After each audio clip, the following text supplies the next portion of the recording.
Hello दोस्तों, स्वागत है एक बार फिर आप सभी का आपके अपने यूट्यूब चैनल पीएस क्लासेस पर। तो दोस्तों, आज के इस वीडियो लेक्चर में हम 12th क्लास फिजिक्स का लेसन नंबर 7 स्टार्ट कर रहे हैं, जिसका नाम है प्रत्यावर्ती धारा अर्थात अल्टरनेटिंग करंट। दोस्तों, आपको बताते चलें, ये आज का वीडियो लेक्चर इस लेसन का बिल्कुल बेसिक वीडियो लेक्चर रहेगा, जिसमें हम जानेंगे प्रत्यावर्ती धारा क्या होती है या प्रत्यावर्ती वोल्टेज क्या होता है। साथ ही साथ बच्चों, वीडियो लेक्चर में हम जानेंगे कि प्रत्यावर्ती धारा और प्रत्यावर्ती वोल्टेज कैसे उत्पन्न किए जाते हैं, अर्थात इनको कैसे बनाया जाता है। ठीक है। साथ ही साथ बच्चों, वीडियो लेक्चर में हम जानेंगे कि सबसे पहले प्रत्यावर्ती धारा या प्रत्यावर्ती वोल्टेज को किसने खोजा था, यानी इसका आविष्कार किसने किया था, ये भी आज के वीडियो लेक्चर में आपको बताएंगे। तो चलिए स्टार्ट करते हैं। तो देखिए स्टूडेंट, आप लोगों से मेरा विशेष रिक्वेस्ट ये बच्चों ये है कि अगर आप इस लेसन को अच्छे से कवर करना चाहते हैं बच्चों, तो आज का ये वीडियो लेक्चर आप लोगों को बच्चों आपको पूरा देखना होगा, क्योंकि बच्चों आज के इस वीडियो लेक्चर में मैं अल्टरनेटिंग करंट के बारे में जितना भी बेसिक है जीरो लेवल से आपको 100% समझाऊंगा। पूरा कॉन्सेप्ट समझ में आएगा, लेकिन आप लोगों से रिक्वेस्ट यही है कि एक बार वीडियो लेक्चर को पूरा जरूर देखें। ठीक है, तो चलिए स्टार्ट करते हैं। तो देखिए स्टूडेंट, हम आज के जमाने में दो प्रकार की धाराओं को अच्छे से जानते हैं। पहला बच्चों होता है आपका दृश्य धारा और दूसरा प्रत्यावर्ती धारा। ठीक है, समझ में आ रहा है? तो दृश्य धारा यानी डायरेक्ट करंट इसको इंग्लिश में बोला जाता है, और प्रत्यावर्ती धारा इसको ऑल्टरनेटिंग करंट यानी इसको एसी के नाम से जानते हैं। आप सुना ना एसी करंट और डीसी करंट। तो डीसी करंट क्या होता है बच्चों? डायरेक्ट करंट होता है, यानी दृश्य धारा होती है। ठीक है, और एसी करंट क्या होता है? ऑल्टरनेटिंग करंट होता है, यानी प्रत्यावर्ती धारा होती है। समझ में आ रहा है? अच्छा, अब ये कैसे इनमें अंतर है उसको समझिए थोड़ा सा बच्चों। आपके जो डीसी करंट होता है, जो डायरेक्ट करंट होता है बच्चों, इसके सोर्स क्या होते हैं पहले वो आपको पता होना चाहिए। बच्चों, डीसी करंट के जो सोर्स होते हैं बच्चों, वो होते हैं सेल या बैटरी। समझ में आ रहा? अगर आपको कहीं डीसी करंट की आवश्यकता है तो वहां पे उस सर्किट के अंदर आप क्या लगाइए, आप वहां पे बैटरी लगा दीजिए या फिर वहां पे सेल लगा दीजिए, तो वहां पे आपको डीसी करंट मिल जाएगा। ठीक है, एक एग्जांपल मैं आपको बता रहा हूँ, देखो डीसी करंट का। देखिए स्टैंड, मेरे हाथ में ये वॉच बंधी है। ठीक है, अब वॉच बंधी है, इसके अंदर जो सुइयां वो रोटेट कर रही हैं। अब सुइयां रोटेट कर रही है तो उसको एनर्जी चाहिए, तो एनर्जी कहाँ से मिल रही है? इसके अंदर जो सेल पड़ा है, तो सेल के माध्यम से कौन सा करंट मिल रहा है? डीसी करंट मिल रहा है। समझ में आता है आप लोग को मेरे? तो इसका एग्जांपल मैंने बताया डीसी करंट का। ठीक है। अच्छा, एसी करंट क्या होता है? अच्छा, एसी करंट वो करंट होता है जो पावर हाउस यानी बिजली करते हैं ट्रांसफार्मर के माध्यम से हमारे घरों तक सप्लाई होता है, यानी आपके घरों में जो आने वाला जो करंट है ट्रांसफार्मर के माध्यम से, वो एसी करंट होता है। तो अंतर समझ में आ रहा है डीसी और एसी में? डीसी कहाँ से प्राप्त होता है? डीसी हमें तो प्राप्त होता है किसी सेल या बैटरी के माध्यम से, बट एसी करंट हमें कहाँ से प्राप्त होता है? बिजली घर। ठीक है, यानी पावर हाउस से ट्रांसफार्मर के माध्यम से हमारे घर तक सप्लाई आता है। ठीक है, सप्लाई होता है। अब ये हमारे घर तक सप्लाई तो हो रहा है, लेकिन हम आज ये जानेंगे कि रियल में सबसे पहले बना कैसे था, एसी करंट बना कैसे। यही तो आज की वीडियो लेक्चर में पढ़ना है, प्रतिवर्ती धारा के बारे में। ठीक है, तो चलिए समझाता हूँ इसकी कहानी। देखिए सबसे पहले बच्चों आपको बता दूं, जो एसी करंट है बच्चों, इसका जो आविष्कार किया था, यानी सबसे पहले जो इसको खोजा गया था बच्चों, निकोल टेस्ला के एक वैज्ञानिक है, निकोल टेस्ला उनका नाम है, उन्होंने इसको खोजा था। ठीक है। अच्छा, अब वो कैसे उन्होंने बनाया ये एसी करंट, चलिए इसको मैं आपको स्क्रीन पर समझा रहा हूँ। ठीक है, तो ये याद रखें, सबसे पहले जो एसी करंट है बच्चों, इसको किसने खोजा था? निकोल टेस्ला ने खोजा था। निकोल टेस्ला, चलिए मैं क्या कर रहा हूँ, निकोल निकोल टेस्ला। ठीक है, ये वैज्ञानिक का नाम जिन्होंने एसी करंट को खोजा था। ठीक है, क्या किया था इन्होंने उसको समझिए। देखिए इन्होंने क्या किया था, एक समान चुंबकीय क्षेत्र लिया था। मान लीजिए मैं एक समान चुंबकीय क्षेत्र यहाँ पे दिखा रहा हूँ, बिल्कुल बता रहा हूँ कि स्टार्टिंग सबसे पहले जर्नी कहाँ से स्टार्ट होती है? एसी करंट की। ठीक है, देखिए तो मान लीजिए एक समान चुंबकीय क्षेत्र ये। ठीक है। अच्छा, इन्होंने इसमें क्या किया, सबसे पहले एक क्वाइल को रखा।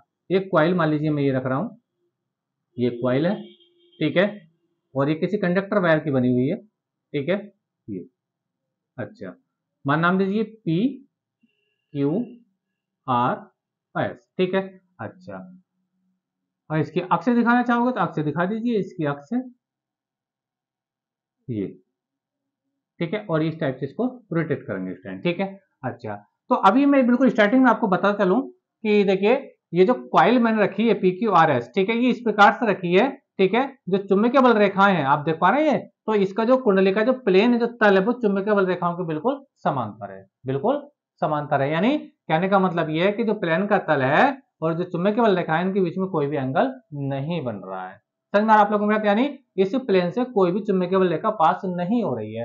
और हम जानते हैं बच्चों, फैराडे ने ये बताया है कि फैराडे का जो दूसरा नियम है वो ये कहता है कि अगर किसी कॉइल से बद चुंबकीय फ्लक्स में परिवर्तन होता है, चुंबकीय फ्लक्स में परिवर्तन होता है, तो उसमें प्रेरित विद्युत भाग बल उत्पन्न हो जाता है और प्रेरित धारा बहने लगती है। ठीक है, लेकिन अभी तो इसके अंदर मैंने बताया कि इसके अंदर तो एक भी चुंबकीय बल रेखा पास नहीं हो रही है। इसका मतलब क्या है, इस कॉइल से रिलेटिव अभी फ्लक्स कितना है, शून्य। ये जो कॉइल आप देख पा रहे हैं बच्चों, इस कॉइल से निकलने वाले जो फ्लक्स है, ठीक है, वो कितना बच्चों, वो बिल्कुल शून्य है।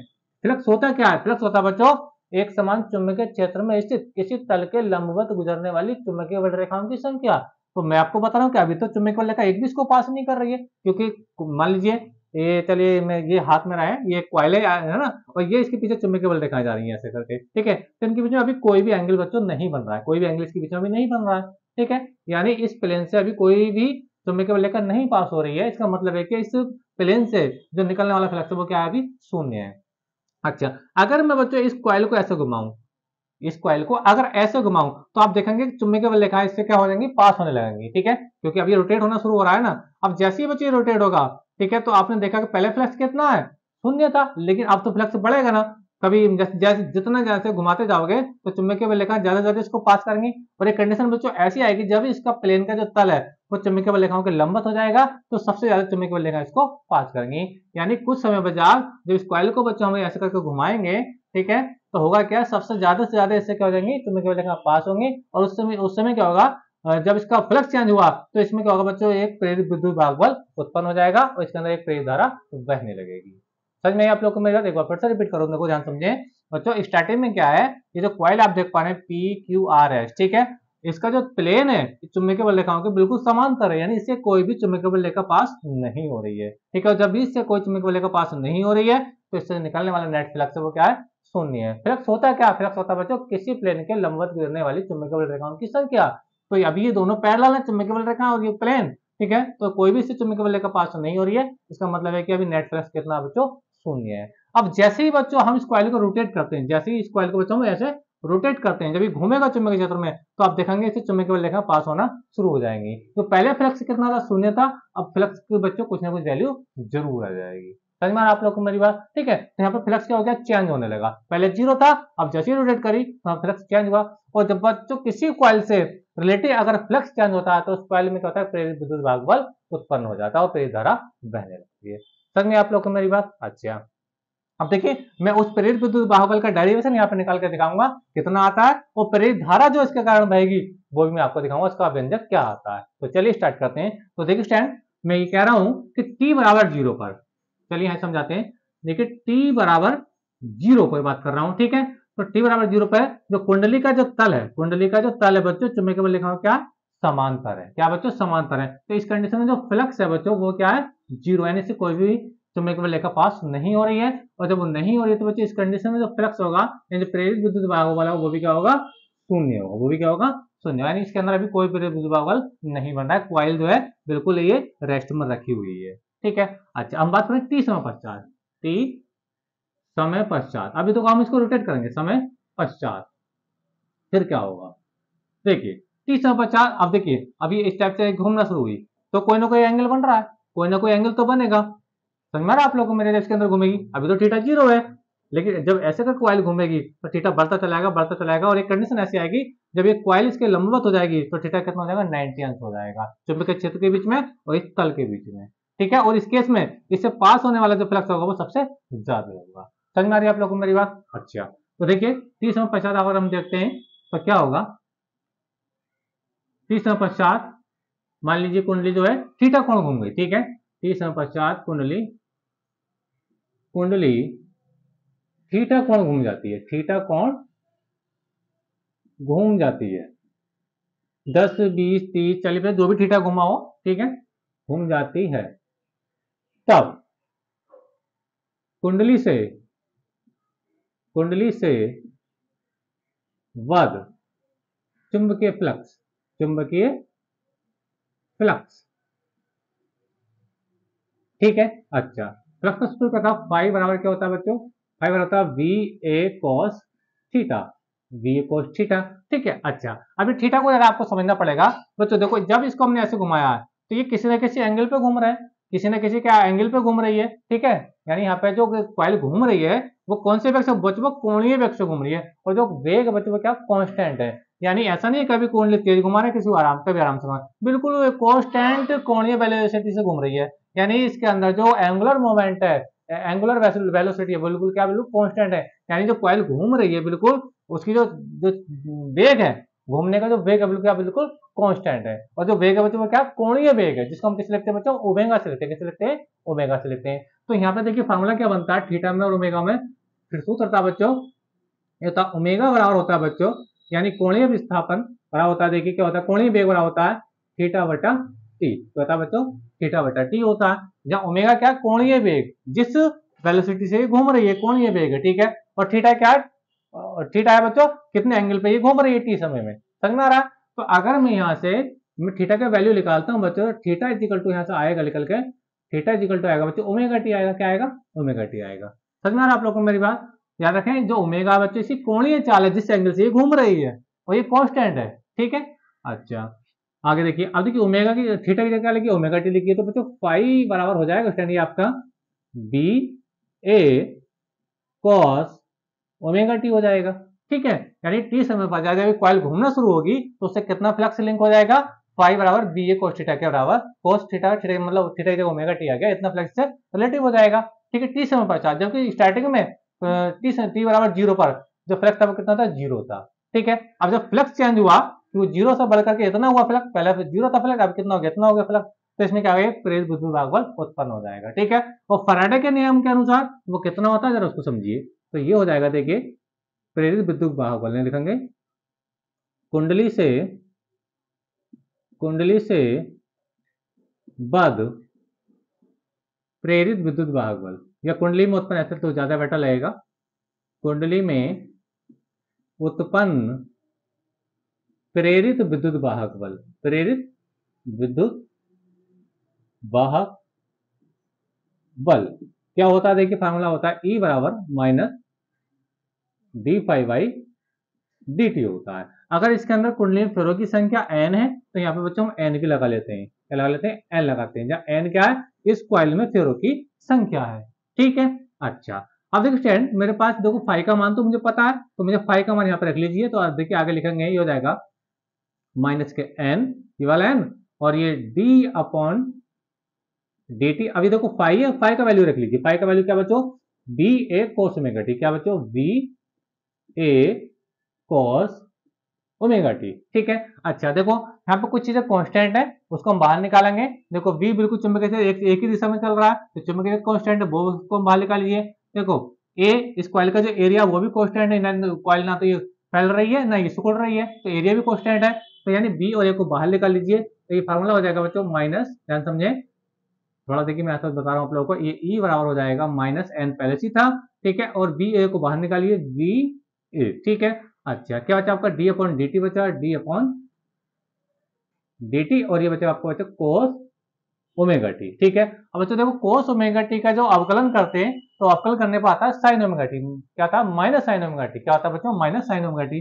चलिए समझा रहा हूँ, ये हो जाएगा is equal to minus N B A minus sine omega t, याद रखना कोस ओमेगा टी का जो अवकलन होता है बच्चों माइनस साइन ओमेगा टी होता है, ठीक है। तो अभी तो हमने पूरे फंक्शन का करा है, अब मुझे ओमेगा टी का करना पड़ेगा। जब ओमेगा टी करूंगा तो ओमेगा क्या कांस्टेंट है, तो ओमेगा तो बच्चों बाहर आ जाएगा, और टी का जो हो जाएगा वो 1 हो जाएगा, टी का जो आपका अवकलन है वो कितना हो जाएगा, 1 हो जाएगा। एक बार फिर समझिए, इस लाइन को समझिए, देखो कोस ओमेगा टी का जो अवकलन करेंगे तो आएगा बच्चों माइनस साइन ओमेगा टी, ठीक है, पूरे फंक्शन का हो गया। अब केवल इसके एंगल का हो रहा है, केवल इसके एंगल का, यानी ओमेगा टी का जब करेंगे तो ओमेगा तो कांस्टेंट है, मैंने आपको बताया था जो एंगुलर वेलोसिटी है इसकी, यानी जो ओमेगा बिल्कुल कांस्टेंट है, तो कांस्टेंट को हमने बाहर निकाल दिया, ठीक है। और बाकी जो टी बचेगा, और टी का जो अवकलन होता है बच्चों टी के रेस्पेक्ट में क्या हो जाएगा, क्योंकि डी अपॉन डी टी है ना, तो टी और डी, जो मैं फार्मूला लेकर दिखा रहा हूँ, सूत्र ये होता है अगर एक्स यानी ये आपका D upon D x, D upon D x, और ये एक्स है बच्चों, तो इसका जो अवकलन होता है बच्चों कितना आता है,